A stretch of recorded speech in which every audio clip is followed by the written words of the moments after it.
పిల్లల్లో ఇలాంటి జన్యు లోపాలు వస్తే అది జీవితకాల శిక్ష లాంటిది. పిల్లలకి బాధ తల్లిదండ్రులకి దాని మించిన తల్లిదండ్రులకి. బాధ లేదు. భరించలేని బాధ అది. అలాంటిది మనం పిండం దశలో ఉండగానే ఇలాంటి ఒక జన్యు లోపాలని గుర్తించి సరిచేయొచ్చా? చేయొచ్చండి. ఆ టెస్ట్ పేరే మనము ప్రీ ఇంప్లాంటేషన్ జెనెటిక్ టెస్టింగ్ అంటాం. అంటే ఈ ప్రీ ఇంప్లాంటేషన్ జెనెటిక్ టెస్టింగ్ అనేది ఎస్పెషల్గా ఐవీఎఫ్ ప్రక్రియలో ఇది చేసే ఒక పరీక్ష.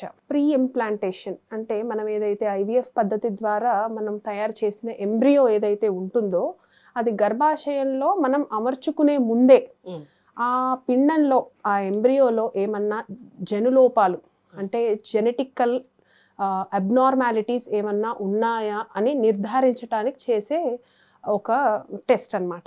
ఇది ముఖ్యంగా కుటుంబాలలో ఏదన్నా జనుపర్యంగా ఉండే ఏదన్నా వ్యాధుల్ని నివారించడానికి వాళ్ళకి ఎక్కువగా ఉపయోగపడే ఒక పరీక్ష అన్నమాట ఈ ప్రీ ఇంప్లాంటేషన్ జెనెటిక్ టెస్టింగ్ అనేది.